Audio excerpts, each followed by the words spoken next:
नमस्कार। नींद की प्याली में आपका हार्दिक स्वागत है। आज हम आपके लिए एक मधुर कहानी लाए हैं जो आपकी थकान और चिंताओं को धीरे धीरे दूर कर देगी, ताकि आप मीठी नींद की गोद में समा सकें। एक आरामदायक जगह पर बैठें या लेट जाएं और अपनी आंखें बंद करें और गहरी सांस लें। फिर धीरे धीरे बाहर छोड़ें। हर सांस के साथ अपनी परेशानियों को बाहर निकालने की कल्पना करें। अब खुद को इस कहानी के हर शब्द में डूबने दें और शांति के सागर में बह जाएं। तो आइए शुरू करते हैं।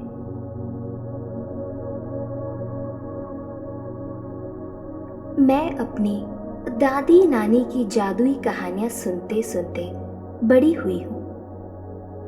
जब भी इस कठोर वास्तविक दुनिया से जादू की दुनिया में प्रवेश करती तो एक अनोखा आनंद मिलता, जैसे आत्मा को कोई सुकून देने वाला स्पर्श मिल गया हो। मगर एक दिन ऐसा कुछ हुआ कि इस जादुई दुनिया से मेरा स्वयं का एक अप्रत्याशित सामना हुआ। वह अनुभव मेरे हृदय के इतने गहरे तक बसी है कि आज मैं उसे आप सबसे साझा करना चाहती हूँ। एक सर्द सुबह की बात थी। ठंड के मौसम में सूरज अपनी हल्की किरणों से धरती को सहला रही थी। मैंने सोचा क्यों न कुछ देर के लिए पास के बगीचे में घूम आऊं। मैंने अपनी स्वेटर पहनी और एक पसंदीदा किताब उठाई और चुपचाप अपने घर के पास वाले बगीचे की ओर चल पड़ी। पार्क में पहुंचकर मैंने एक शांत कोना चुना, एक घने गुलमोहर के पेड़ के नीचे। वहां की छांव में हल्की धूप छन कर गिर रही थी, मानो प्रकृति स्वयं मुझे अपने आंचल में सुलाने को तत्पर हो। मैंने अपनी चादर बिछाई और सुकून से लेट गई। हल्की ठंडी हवा मेरे चेहरे को सहला रही थी। मैंने अपनी किताब खोली और कहानी में खो गई। उसी घने गुलमोहर के पेड़ पर बैठी कोयल अपनी मधुर तान छेड़ रही थी, मानो संपूर्ण वातावरण को शुद्ध कर रही हो। पास ही खिले रंग बिरंगे फूलों की सुगंध हवा में घुलकर हृदय को मोह रही थी, जैसे प्रकृति अपने सबसे सुंदर स्वरूप में मेरा स्वागत कर रहा हो। समय का आभास खोता जा रहा था और मैं धीरे धीरे अपनी किताब की दुनिया में गहराई से डूबने लगी। वह एक रोमांचक और जादुई कथा थी। एक नन्ही पीले रंग की तितली की कहानी, जिसके पास अद्भुत जादुई शक्तियां थी। उसकी दुनिया रहस्यों से भरी थी और जैसे जैसे मैं शब्दों के माध्यम से उसमें प्रवेश करने लगी, तो किताब में लिखा हर शब्द अब मेरे मन में अपनी छवि उकेर चुका था। हर अक्षर एक चित्र बनाकर मेरी कल्पना में जीवंत हो उठा था। कुछ देर पढ़ने के बाद अचानक मेरा ध्यान पास ही मंडराती एक तितली पर गया। वह भी पीले रंग की ही थी। बिल्कुल उसी रंग की जैसे मेरी किताब में वर्णित थी। उसकी मुलायम पंखुड़ियों पर लाल रंग के सुंदर चितकबरे धब्बे थे जो सूर्य की रोशनी में झिलमिला रहे थे। वह मेरे पास आकर हल्के हल्के उड़ने लगी, मानो अपनी नन्ही पंखुड़ियों से मुझे स्नेह भरा अभिवादन दे रही हो।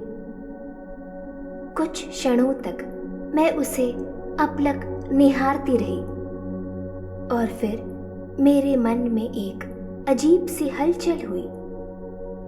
यह तितली तो ठीक वैसी ही दिखती है जैसे मेरी कहानी में वर्णित थी। एक पल के लिए मुझे यह संयोग अनोखा और विचित्र लगा, मानो कल्पना और वास्तविकता की सीमाएं धुंधली होने लगी हों। वह तितली एक फूल से दूसरे फूल तक उड़ रही थी। मेरा हृदय एक पल के लिए थम गया। यह दृश्य तो बिल्कुल वैसा ही था जैसा मेरी किताब में वर्णित था। उस कहानी में लिखा था कि एक सुंदर तितली एक जादुई दुनिया में रहती थी, फूलों से अमृत इकट्ठा करती थी और फिर एक विशाल गुलमोहर के पेड़ के नीचे अपने बने छोटे से घर में लौट जाती थी। क्या यह मात्र एक संयोग था या फिर मेरी कहानी सचमुच जीवंत हो उठी थी? मेरा मन अजीब सी बेचैनी से भर गया। एक अनजाने रोमांच और हल्की घबराहट के साथ मैंने जल्दी से अपनी किताब और बाकी चीजें समेटी और वहां से घर लौट आई। रात को सोते समय भी मेरा मन बेचैन था। मैं उसी तितली और अद्भुत संयोग के बारे में सोचती रही। अगले दिन मैंने अपनी सभी प्रश्नों और उलझनों को पीछे छोड़कर वही किताब उठाई और एक बार फिर उसी पार्क की ओर चल पड़ी। गुलमोहर के उसी घने पेड़ के नीचे बैठकर मैंने अपनी किताब खोली और शब्दों की गहराई में खो गई। और तभी मेरी नजर अचानक ऊपर उठी तो देखा कि वही पीली तितली एक बार फिर मेरे सामने थी, एक सफेद फूल पर बैठी। वह धीरे धीरे मेरे पास आकर बैठ गई। उसकी हल्की रेशमी पंखुड़ियां सूरज की रोशनी में चमक रही थी। धीरे धीरे मैंने स्नेह से अपना हाथ उसकी ओर बढ़ाया, यह सोचकर कि वह डरकर उड़ जाएगी। लेकिन वो कहीं नहीं गई और मेरी आश्चर्य का ठिकाना न रहा। मेरी उंगलियां उसके नरम पंखों को छू सकी और ठीक उसी क्षण एक तेज सुनहरी चमक उस तितली से निकलने लगी। उस प्रकाश की एक तेज लहर मेरे चारों ओर फैल गई और फिर वह अद्भुत ऊर्जा मेरे भीतर समा गई। कुछ पलों के बाद जब मैंने धीरे धीरे होश संभाला तो पाया कि मैं किसी अनजानी चमकदार दुनिया में खड़ी हूं, एक अद्भुत अलौकिक बगीचे में जहां हर ओर स्वर्णिम आभा बिखरी हुई थी। और तभी मेरी नजर सामने खड़ी एक सुंदर परी पर पड़ी। वह दिव्य थी, अकल्पनीय सौंदर्य से परिपूर्ण। उसके चेहरे पर एक निर्मल कोमलता छाई हुई थी। उसने पीले रंग के मनमोहक सुंदर पोशाक पहने थे जिन पर लाल रंग के सुंदर चितकबरे चिन्ह थे। उसके पूरे अस्तित्व से एक दिव्य ऊर्जा और सुनहरी आभा प्रवाहित हो रही थी। तभी एक झलक भर में मुझे सत्य का भान हुआ। ये वही पीली तितली थी जिसे मैंने छुआ था। मैंने विस्मय में अपनी नजरें चारों ओर घुमाई। जहां तक दृष्टि जाती वहां तक एक अद्भुत स्वप्निल बगीचा फैला था। ऐसा प्रतीत हो रहा था मानो मैं परियों की किसी दिव्य आश्रय में आ गई हूं। रंग बिरंगे अनगिनत फूल चारों ओर अपनी छटा बिखेर रहे थे। उनकी कोमल पंखुड़ियों पर सूर्य की किरणें ऐसे पड़ रही थी मानो सैकड़ों नन्हे दीप झिलमिला रहे हों। उनके सुवास से संपूर्ण वातावरण सुरभित था। हर ओर परियां थी। कुछ फूलों की देखभाल में मग्न थी तो कुछ उन फूलों में रंग घोल रही थी और कोई उनमें सुगंध भर रही थी। मैं स्तब्ध थी। मेरी आंखों में विस्मय और मन में अनगिनत प्रश्न थे। क्या यह एक स्वप्न था या सच में मैंने किसी जादुई लोक में प्रवेश कर लिया था? कुछ पलों बाद मेरी नजर अपने ही अस्तित्व पर पड़ी और मैं आश्चर्य से ठिठक गई। मैं अब वैसी नहीं थी जैसे सामान्य रूप से हुआ करती थी। मैंने भी वही सुनहरी पीले रंग की एक सुंदर पोशाक पहन रखी थी जैसी उस परी ने पहनी थी और मेरे हाथों से एक अद्भुत चमकदार ऊर्जा प्रवाहित हो रही थी। लेकिन सबसे ज्यादा आश्चर्य तो तब हुआ जब मैंने अपनी पीठ के पीछे कुछ हलचल महसूस की। जैसे ही मैंने हल्का सा मुड़कर देखा, मेरे हृदय की धड़कनें तेज हो गई। मेरी पीठ से दो कोमल पारदर्शी पंख निकले थे जो सूर्य की किरणों में झिलमिला रहे थे। तभी मेरे सामने खड़ी वह परी अपनी मीठी कोमल आवाज में बोली, हमारी तितलियों की दुनिया में तुम्हारा स्वागत है। अब कुछ पलों के लिए तुम भी हमारी तरह एक तितली हो। मैं स्तब्ध रह गई। क्या सच में मैं तितली बन चुकी थी? यह सब कुछ किसी स्वप्न की भांति प्रतीत हो रहा था। यह अनुभव मेरे लिए एकदम नया था। मैंने थोड़ा साहस बटोरा और अपने पंखों को फड़फड़ाने का प्रयत्न किया। जैसे ही मेरे पंखों ने गति पकड़ी, मेरा शरीर धीरे धीरे हवा में ऊपर उठने लगा। मैं ऊंचाई पर जाने लगी। यह एहसास अविश्वसनीय था। कुछ प्रयासों के बाद मैं हवा में सहजता से उड़ने लगी। मेरी खुशी का कोई ठिकाना न रहा। एक पल के लिए मुझे ऐसा लगा जैसे मैं सचमुच अपनी दादी नानी की कहानियों में जी रही हूं। उन जादुई कथाओं का एक जीवंत पात्र बन गई जिन्हें सुनते सुनते मैं बड़ी हुई थी। अन्य परियां भी मेरे निकट आईं। वे सब मोहक मुस्कान लिए खड़ी थी। उस स्वर्णिम बगीचे में मैं भी उनके साथ मिलकर फूलों को संवारने के कार्य में जुट गई। धीरे धीरे मेरी उन परियों से गहरी मित्रता हो गई। हम सब साथ मिलकर फूलों की देखभाल करते। हवाओं में गूंजती हंसी की मधुर ध्वनि उस पूरे जादुई उपवन को और भी जीवंत बना देती। कुछ ही देर में मधुमक्खियों की एक टोली अपने नन्हे पंखों की मधुर गुनगुनाहट के साथ आई और अपने कोमल पैरों से मेरे हाथों में शहद के छोटे छोटे सुनहरे गुब्बारे रखकर मुस्कुराते हुए उड़ गई।